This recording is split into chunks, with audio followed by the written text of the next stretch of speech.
Right, Motley Fool, new series. Let's crack it open. 975% average return since 2002. That number is real. If you invested equal amounts in every recommendation since launch and never missed a pick, you outperformed the market. But roughly 54% of the picks underperformed the index. The average is real. The median is not. A handful of extraordinary winners recommended early inflate and average the majority of picks do not support. A subscriber paid nearly 2,000 Canadian across 4 services in 3 weeks and lost money on most.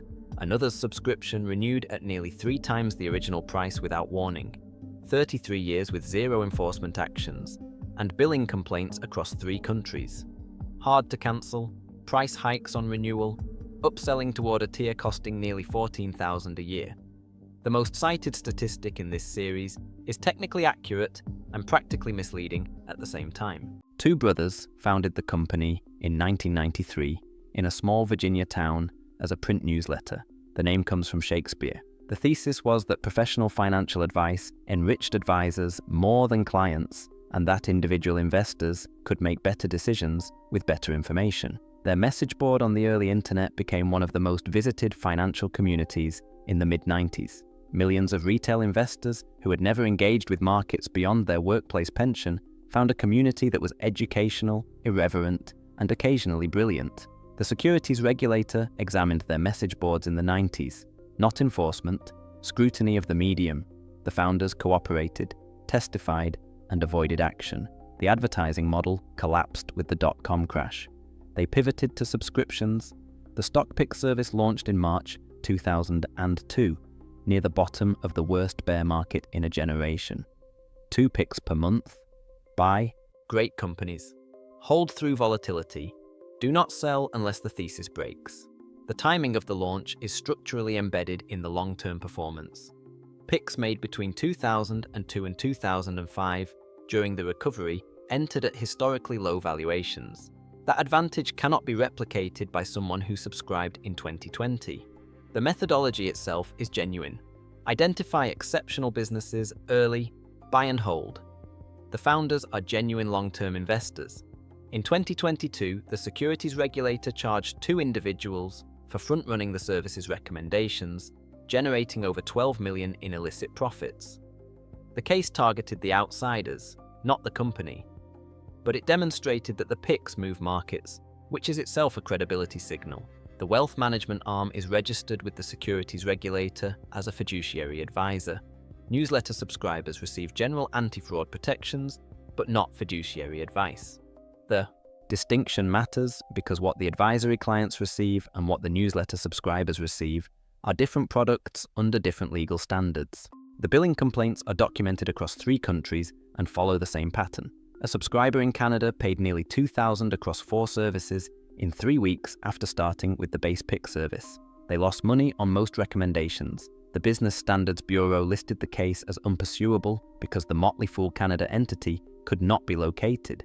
A subscriber who paid roughly $80 for a 2-year subscription was auto-renewed at over $200 without adequate notice, nearly 3 times the original rate. A 10-year subscriber who was also a financial professional paid for a full annual subscription and was refused a refund for 11 months of unused access. A subscriber who could not log in for 5 months was refused both a refund and an extension. In Australia, a subscriber who had not used the service since 2021 discovered roughly $300 charged to their card without notification and was refused refunds for unused years. A gift. Subscription payer was told only the recipient could cancel despite the payer's card being billed. The cancellation process requires email or phone rather than a portal button. The Federal Trade Regulator's 2024 rules require that cancellations be as easy as sign-up. Complaints about cancellation difficulty continued after the rules took effect. The upsell architecture runs from roughly $100 a year at the promotional entry to nearly $14,000 a year at the top tier, 140 times the introductory price. Subscribers who buy the entry service are marketed additional services at higher price points systematically. The retention marketing is persistent, the billing practices are the documented problem, but the performance claim that drives the subscriptions raises questions the billing alone does not capture. The 975% assumes equal weight across every recommendation since 2002, held until a sell signal with no taxes or trading costs. Almost no subscriber executes the methodology perfectly. The gap between theoretical portfolio return and actual subscriber experience is a documented problem across the investment newsletter industry. Subscribers who buy after prices have already moved following the announcement, invest unequal amounts, or sell. During drawdowns, all experience worse outcomes than the calculation. In May 2022, the securities regulator charged 2 individuals for front-running approximately 60 recommendations over 2 years, generating over 12 million in illicit profits.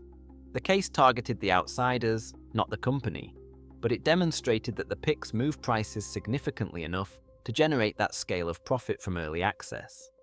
Any delay between the recommendation and the subscriber acting on it creates a worse entry. Independent analysis confirms the long-term outperformance is directionally real. Research that has tracked investment newsletter performance for decades finds roughly 11 to 14% of newsletters outperform over extended periods. This service is in that group.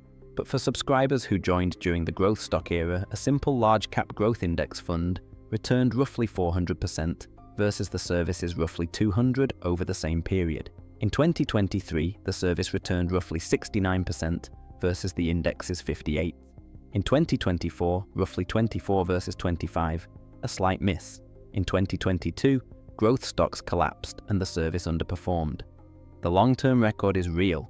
The question is whether the long-term record predicts your experience from the date you actually subscribe. No disclosure of actual aggregate subscriber returns is made. The most important number is the one the marketing does not show. Motley Fool Stock Advisor is the most credible stock pick service in this series. 33 years of operation with 0 enforcement actions. Long-term outperformance confirmed by independent analysis. The methodology of identifying exceptional businesses early and holding through volatility has a documented track record. The introductory price is the cheapest entry in the series for a curated pick service. The 30-day refund guarantee is the most generous in the comparison. The founders are genuine long-term investors whose approach has documented merit. But roughly 54% of picks have underperformed the index. The most widely cited performance figure is an average inflated by a handful of extraordinary early winners that the majority of picks do not support. The launch timing near the bottom of a generational bear market created a structural advantage embedded in the long-term number that cannot be replicated. The billing practices are documented across 3 countries: auto-renewal without adequate notification, price escalation on renewal, cancellation friction that persists after federal rules required it to be easy, refund refusal for unused subscription periods, aggressive upselling from the entry tier toward a tier costing nearly $14,000 a year. At the introductory price with a 30-day refund, the value is reasonable. Set a calendar reminder 25 days after sign up to decide whether to continue. Cancel via phone or email and document it. Do not interpret the average return as typical subscriber experience. It represents the best case scenario over 23 years, including picks you were not there for at prices you could not have paid. Every choice is a trade-off. At least now you know what you're trading.